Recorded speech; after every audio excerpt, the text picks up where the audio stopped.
Hey, everyone. You got Ira Feuerstein here, your host of the Built Different podcast, where we get to speak to founders and C-level leaders from amazing companies around the world. We get to hear their stories, and guess what? We get to learn from them. How cool is that? And today, I'm really excited to have Olivier Roth here today. He's the co-founder of The Swarm. You got it, The Swarm. Olivier, welcome to the show. Thank you, Ira. Thanks for having me. Thank you. Well, the swarm sounds like it could be like from a zombie movie. I know it's not, but talk to me about the name. I think people are going to want to hear the story. Yeah. The name is quite ferocious, isn't it? Like it's this very visual thing, and that's what we wanted. We wanted something a little bit contrarian that gets people to stop maybe in their tracks a little bit, but it also expresses this idea of you know network and the power behind it. I think like a swarm, this notion of a swarm vehiculates two things, like the power of many, and then intelligence, group intelligence. It's Yeah. like swarm doesn't actually have a leader.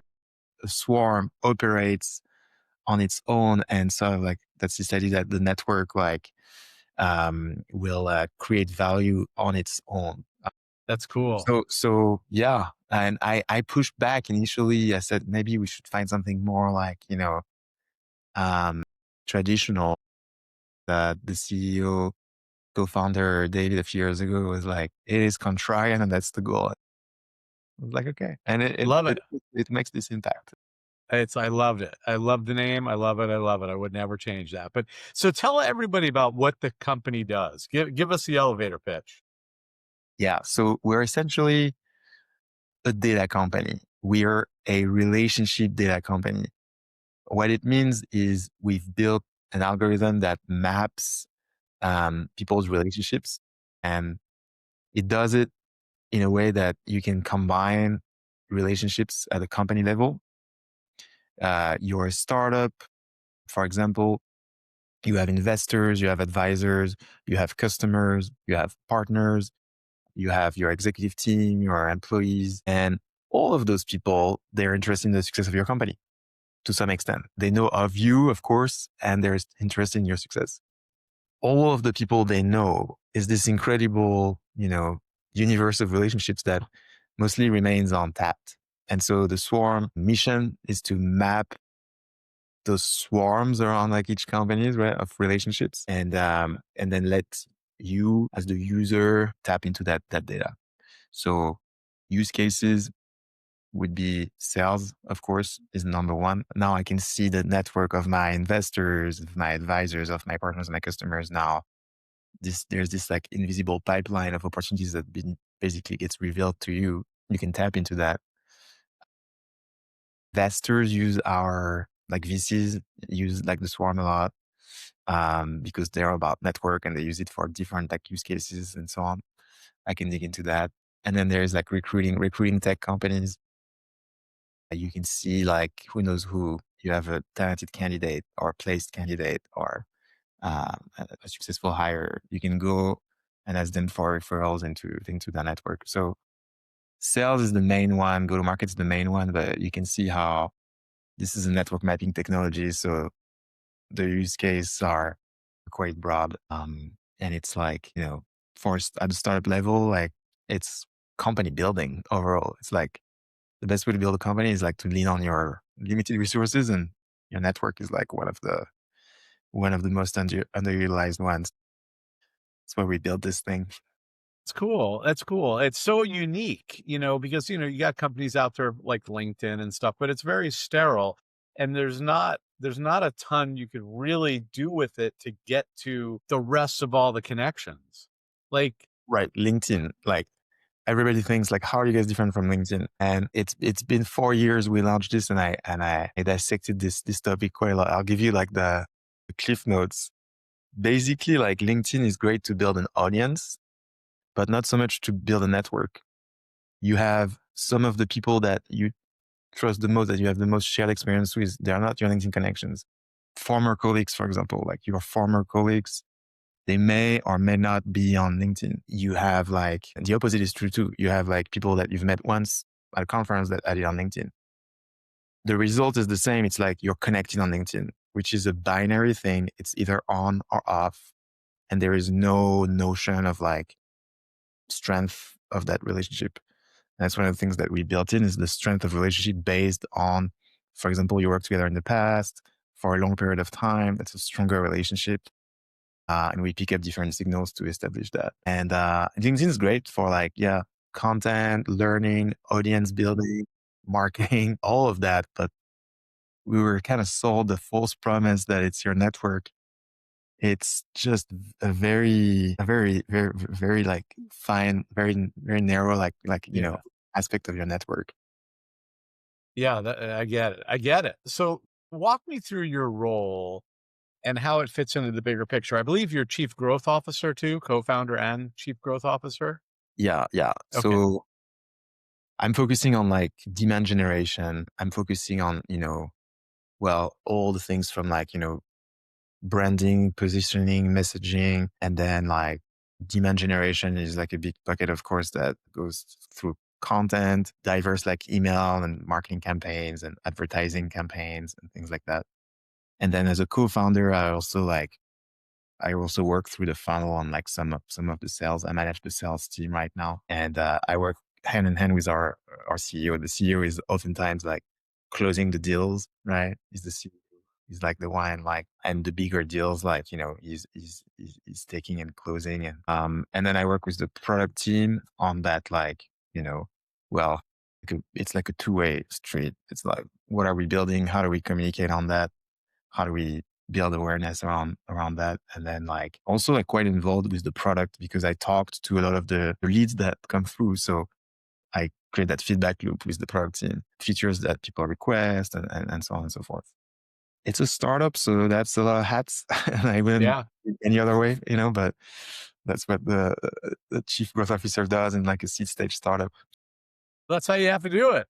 Seriously. Like you got to get in there and do it. I mean, it's just part of being an entrepreneur is having multiple hats and just the way it's just the way it is, you know?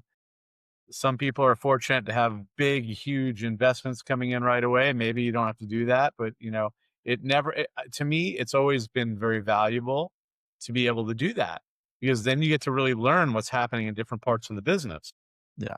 Yeah, the learning is definitely accelerated. I started an agency before this that I ran for a few years that was bootstrapped, and now we're VC backed, HubSpot Ventures and others. So it's a different experience, but it is like it is the startup grind and wearing multiple hats, and I love it. Yeah, it's fun. It makes your day go by fast. Yeah, no worries. So let's shift to the industry. What major shifts are you seeing in your industry right now? So our focus is on sales, and go to market is the use case, as I define it. Like it's like, or you can call it like revenue teams, right? So how do you maximize the potential of your network, and why? Like the biggest shift that's driving that is things like cold emails and cold calling are seeing diminishing returns. I mean, like AI came up, of course, AI personalization got better and better. The spam cannons got like sharper, but like for the last, I don't know, like 10, 15 years, it's been just this rampant growing amount of like noise. Cold email is just like one that is easy to hit on because it's like in your everybody's inbox every single day. We're also like suffering from it. And so that means like with the rise of AI and those like messages, emails, LinkedIn, like LinkedIn messages, also content that's going to be AI generated, like what's like the most valuable thing that we then fall back on is relationships. Yeah. Like if you can't trust the message to be like genuinely, you know, delivered to you by a person that cares and wants to help you, then relationships is a pretty strong fallback. So in the age of AI, we like to think that yeah, relationships are back is one of our like key like headlines, and that's the biggest like tidal wave blend of like yeah overused like cold emails over years. That's now just killing that channel. And then the rise of AI that is making human relationships more relevant than ever, frankly. Like, Yeah. And how has the trend affected your growth strategy? well, we use the swarm a lot ourselves. I mean, Yeah. 50% of our pipeline is like warm introductions that we get from the swarms. Growth strategy is like, how can we maximize our network? Because we're the biggest case study of our own solution, which is kind of funny. It's meta, but it's like what it is. And if we can't grow, then who are we to like tell people to go get warm intros? So we do that a ton. I mean, I kind of like systematize that, and that's part of the product, but also like some of the work we do to no, and that's where we bring AI into that. So it's like it's funny. I said AI like is creating the problem, but AI applied to how do you systematize a warm intro motion while keeping the human aspect and and respecting people's time and relationships. Now that's working actually. So we sort of like we're sort of like human relationships instead of all the AI slop, but we are AI powered ourselves. But it's this like use of AI to map relationships, score relationship, recommend intros, throttle intro requests. Because if I were to send you intro requests, if I send you an email every day asking you an intro request, you're going to be after 5 days, you're going to be like, hey, Yeah. Yeah. Yeah. what are you doing? So all of that, which was previously a very manual thing, now we can sort of systematize it, and turn it into a motion. Yeah, we need to like use AI in that like and keep that like mindfulness that's been lost in the cold email like deluge for the last few years. That's cool. That's cool. So as far as growth, I know, still startup, VC backed. What's working well for you guys right now from a growth strategy? Obviously using your own tool. I should mention too that we have an API. So that's the focus on the data. And I started to say we're a relationship data company. So focusing on the data thing that has been successful for us. So for people who are listening, a pivot from SaaS to an API basically like centered business has been really prolific for us. And it's not a fit for like every type of company, but like being the data layer can be a pretty good like business model because like the marginal cost of any additional customer is low. There is in our case there's a network effect. So the more customers we get, the more like data gets valuable. So that pivot's been great. And I see like again, it's not every business, but like for us, we started as a SaaS platform and then we added the API, which opens a ton of doors in terms of working with integrations and with like other like larger companies that maybe we don't use like our SaaS platform, but use the API there. Like, and it's one of the things that's happening in the market is like people are investing in data and signals in the go-to-market world, especially hiring go-to-market engineers and stuff to manipulate that data. And so those folks, like, they're not buying like off the shelf enterprise ready software. They're buying an API and usage based like access to the data. And so that's the pivot. We've seen that. Done that pivot that's worked well for us. And if you're in an industry or if you're selling a product that can be like, um, turned into an API, that's that's working quite well. Yeah, that's great. So what's been frustrating or slowing things down? Anything? Of course, we did like a lot of mistakes, and we learned from like the mistakes we've done. What's been like frustrating? Let's think. Let me think. Like I think like like spending 6 months on an integration to then realize that like like that's the end users of that other product like may not be like the right one, and this sort of like rush to build and then realize, oh, we made that mistake. So, but you've got to make some mistakes along the way to learn like what's working, what's not, and we certainly got a lot of those like under our belt now. thankfully we survived all the mistakes and learned from them. So, but yeah, I think there's been some frustrating things where like, okay, we built this like integration and then oh, like the end users like of that product actually don't care as much about relationship data, and we build the wrong, we spend 6 months on the wrong thing. Yeah, that's like, so, and then growth, like just having always want like faster growth and so on. Um, there's a ton of like interest in the swarm, but like, how do you turn that into monetization? And then how do you like retain customers? It's been, it's been a challenge on my plate. So yeah. So if we fast forward a year from now, end of next year, where do you want the business to be a year from now? So the goal next year, the mission is the Series A. And so that's where we're driving to. We just hit profitability, which is great because we're a VC-backed startup that's profitable too. So we sort of have like that, like, we'll default alive, right? And then we can grow from there. But next year, Series A would unlock for us to really build that like intro orchestration piece. So we have the data piece. We build the data layer, especially. We have like the mapping of relationships and stuff, which was the hardest part. It took us 4 years. But then once you have that data, how do you get the intro? And that's a piece that we still need to really build. So I call it like the orchestration layer. And that's a lot more like building different applications for different use cases, building the software, and that will require a lot more like UX and so on. So I'm hoping like this time next year we have unlocked like that partially, and we are now like we're now sort of back to selling like SaaS. We're selling like API plus the software to the end user directly. That would be solid. We're already doing that, but to a small capacity. Next year, I'm hoping we're like, um, you know, we're at almost 50-50 in terms of like our revenue and business. All right, great. So before we wrap up, I want to ask you one last thing. Our audience is filled with lots of people. They're all different levels. Like we've got people who are thinking about starting a business. We have people who've started a business.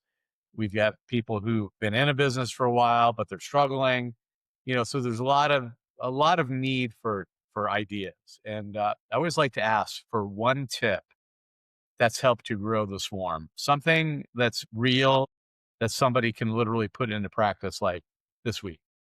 hmm Yeah, I would say like in an early stage startup, you find oftentimes that like working on process instead of hiring is key. Like it's especially if you're VC backed, you're like, oh, we could hire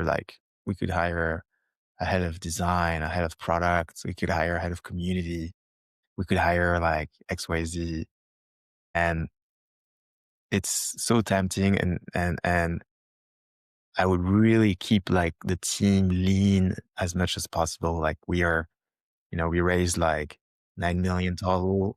We spent a lot of that on building the technology, and we hired only like A players really, because like, um, at the end of the day, I think it's like keeping it really, even if whether you're VC backed or bootstrapped. Obviously bootstrap, you're going to have to keep it like lean from day one.